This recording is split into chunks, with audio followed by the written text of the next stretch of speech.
إن الحمد لله نحمده ونستعينه ونستغفره ونؤمن به ونتوكل عليه ونعوذ بالله من شرور أنفسنا ومن سيئات أعمالنا.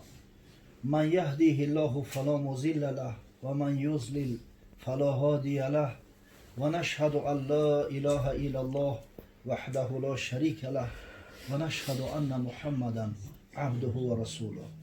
اما بعد، السلام علیکم و رحمت الله و برکاته. از نام حضار محترم، از نام عزیزا و بزرگایی که در این محفل خیر شرکت دارند، ایشان قاری علی جان، پدرشون بابای حاجی عبدالرحمن، خدای محترم حضرت را به خاطر تجلیل سنت پیامبر صلی الله علیه و سلم محفل عقیقه تبریک و تهنیت میگوییم و از درگاه خداوند متعال مسئلت آن رو داریم که این طفلکی را که امروز سبب خوشنودی تمام خاندان است، سبب خوشنودی مهمانان است، علم و معرفت نصیب گردانه که سبب خوشنودی تمام مسلمانای این دیار بلکه تمام مسلمانای جهان گردد. انشاءالله امیدم داریم که حاصل دو قاری پدر قاری مادر قاری به یقین فرزندای خوب صالح و نامور خواهند بود. ماشاءالله. اگه محفل عقیقه است، الحمدلله در محفل کسایی شرکت میکنن که از احکام عقیقه خوب آگاه و باخبر هستند. حاجت به تکرار نیست. اگر آگاه و باخبر نمیشه در حفظگی طفل علاقه تدارک ورزیده و این محفل خیر برگزار نمیساختند. در اطراف عقیقه صحبت ها را خیلی زیاد شده است. الحمدلله گمان میکنم که در تاجیکستان علاقه همه آگاه و باخبر هستند، احکام عقیقه را میدونند. از این لحاظ یک چیزی خیلی مهمتر از این تعلیم و تربیه فرزند، از خوردی فرزند با خدا و پیامبر آشنا ساختن، با قرآن آشنا ساختن من میخواهم که الحال تأکید کنم که این خیلی مهمتر است. کلکم راع و کلکم مسئول عن رعیته. حضرت صلی الله علیه و سلم تأکید کرده است هر کدام شما به حیث چوپان و پاسبان هستید و هر کدام شما مسئول هستید از فرزنداتون. رعیت اصلا هم فرزنده و زن میشه. هر مرد رعیت شما فرزنداش هستند. خشا به حال پدر و مادر که همین را درک میکند، سعی میکند که کودک از خوردی تعلیم و تربیه خوب بده. تاریخ بشر یک ورق بزنه، تمام بزرگان، تمام شخصایی که با حرفای طلایی نامشون در تاریخ ثبت شده است، همش بر خدا قسم پدر و مادرای صالح و صالحه داشتند، با غیرت، با همت، جان سپار که برای تربیه همون فرزند هیچ چیز دریغ نداشتیم. سعی کردیم که فرزند بی نصیبه نماند. در مسودات امام مالک جای نظرم خورد، امام مالک قصه میکنه. مالک ابن انس رحمه الله یکی از بزرگا و امام های اهل سنت و الجماعه که در مدینه منوره یک مرد میزیست با نام فروخ، عجمی بود. از همین نامش معلوم است که یک فرزند این سرزمین های ما هست. کنیش ابو عبدالرحمن بود است. خودش سری تا قش زندگی میکرد است. همراه پدرش بودیم، پدر وفات میکنه، یک دکانی را میراث میمونه به فرزندش در مدینه منوره. نه خیش تبار و نه یک پیوند هیچ که نداشته است، عجمی. پدر آخران وصیتی که کرده است براش همین بود که فرزند یک زن خوب صالحه انتخاب کنید. میگه وقتی که مال و مبلغش کرایه میکنه، کفایه میکنه، پولدار شد، تاجر بداخل، الحمدلله با شرافت روضه شریفه پیامبر صلی الله علیه و سلم، خاصتا در اون عصر زمان ولی تابعین خیلی زیاد بودن، بعضی صحابه ها بودن، علمای بزرگ دینی، 7 فقهای کلان در مدینه منوره بود. هرگز مدینه منوره کم آدم نیست آخی، همیشه پر از مهمان بود، زائرا زیاد بودن، تجارت خوب بود. همه آدم 30,000 درهم عبرات داشته است. میگه یک زن خوب صالحه را به خاطر دین و دیانتش انتخاب میکنه، چند مدت همراهش زندگی میکنه.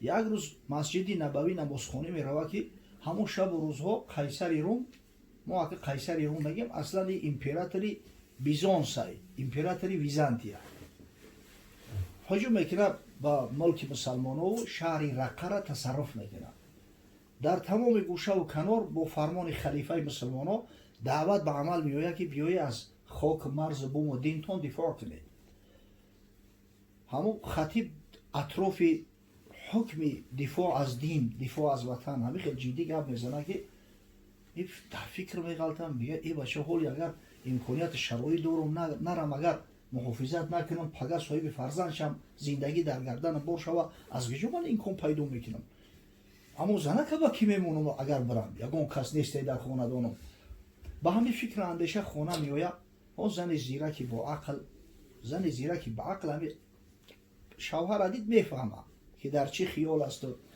چرا مشوش است و بپرسش که چی فکر خیالا داری یا ابو عبدالرحمن میگه همین خیالشید زنک نمیدونم باید بریم خدمت کنیم اما اگر برم تربه کی میمونم گو من الله دارم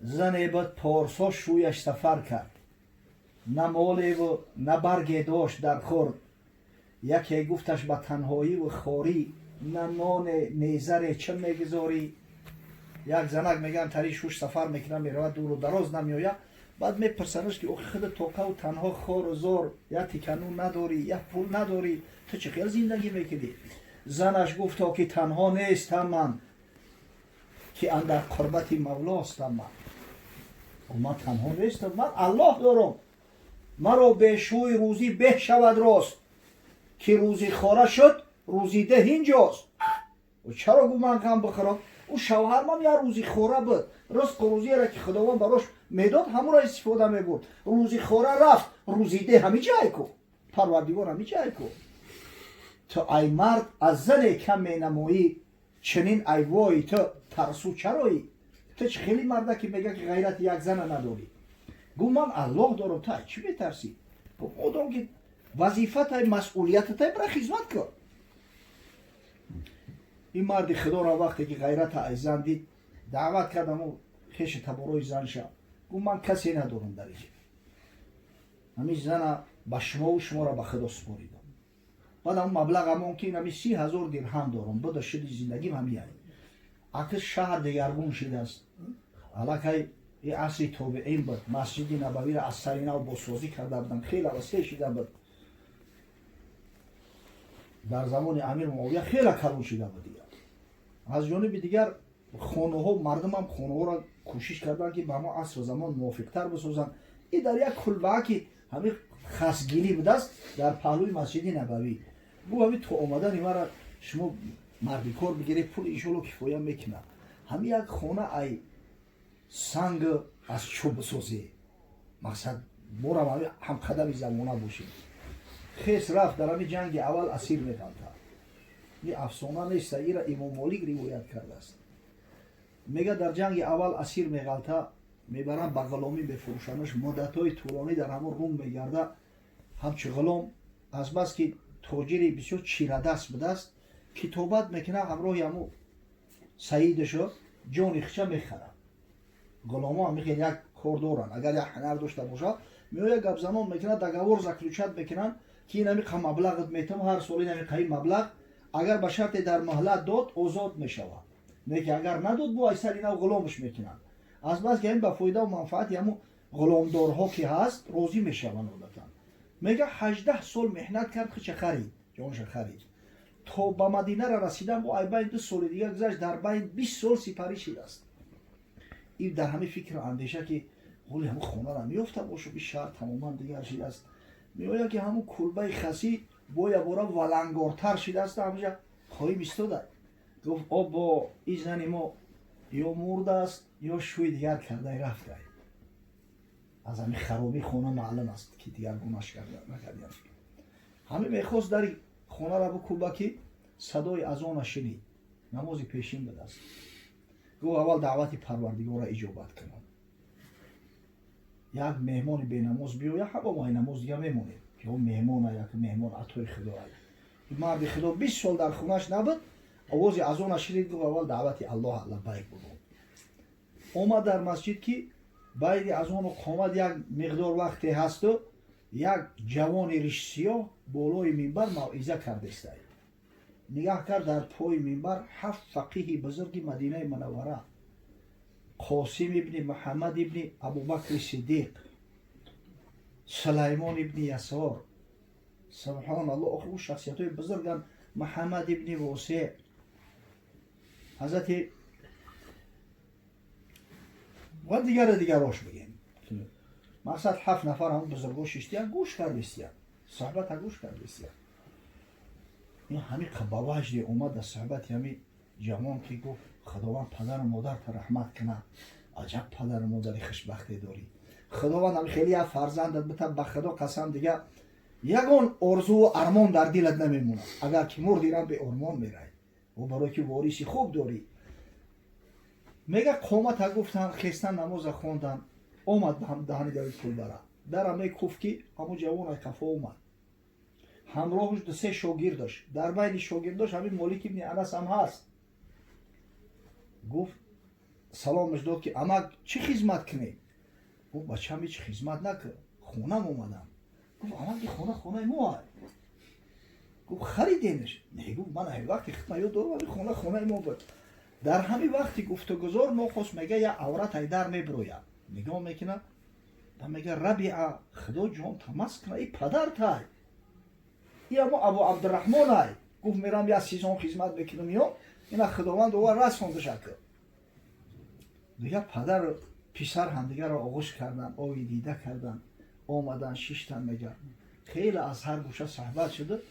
بعدا میگه ابو عبدالرحمن طرف زنش گفت که زنک یا دوری وقتی من عزمی سفر کردم 30,000 درهم مونده بودم در پیش خویش بودی تو کمی خونه را ایسر اینا کنه. اومدم حالی را من کلبه خرابه ایستاده است، هم مبلغ اگر یگون مقدارش مونده باشه بگی بیار بچه هم جوان مرد چیده است بگیریم اکو به شکل زمانوی خونه را ایسر اینا بسازیم. میگه زن گفت که ابو عبدالرحمن گفت 30,000 درهم مونده برای تشتگی پول تا نخوردم نپوشیدم خانه رو در نکردم.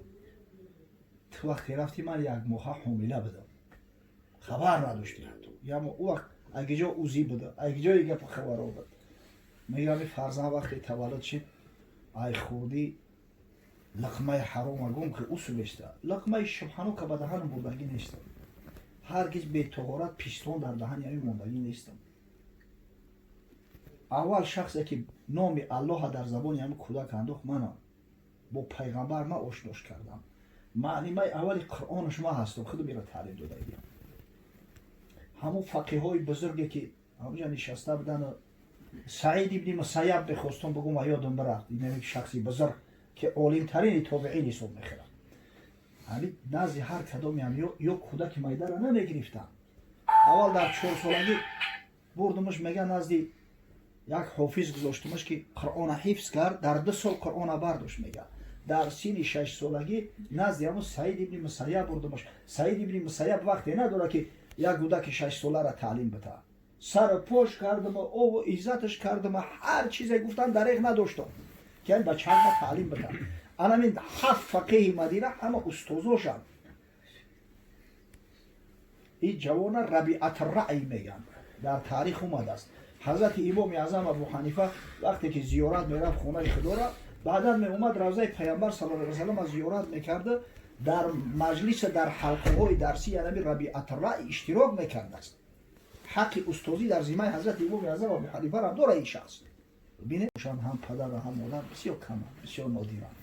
از همین خاطر توقع انسان ها، توقع مسلمان های ایدئال از غیر خانواده ها بیشتر و زیادتر است. دعا میکنیم که پروردگار این طفلک دخترک خوب صالحه و محبه خدا و پیغمبر و حافظه قرآن و خادمه دین شریعت به کمال برساند. پروردگار به خاطر احیای سنت حبیبش محمد صلی الله علیه و سلم فیض برکات و خیرات و حسنات در این منزل، در این محفل، در این محله، در این شهر، در این دیار، در خاندان برادرایی که در این محفل خیر شرکت دارند نازل بسازند. پروردگار امید به رحمت شفقتی تو داریم، عاقبت امورمون به خیر انجام ده. دعواهای زیاد داریم، دعوا داریم که ما الحمدلله مسلمان هستیم، دعوا داریم که امت محمد صلی الله علیه و سلم هستیم، و دعوا دارن که ما پیرو مذهب حضرت امام اعظم ابو حنیفه رحمه الله هستیم. خدایا به همه دعواها مستقیم بدن برای ما نصیب و روزی گردان. آمین یا رب. شما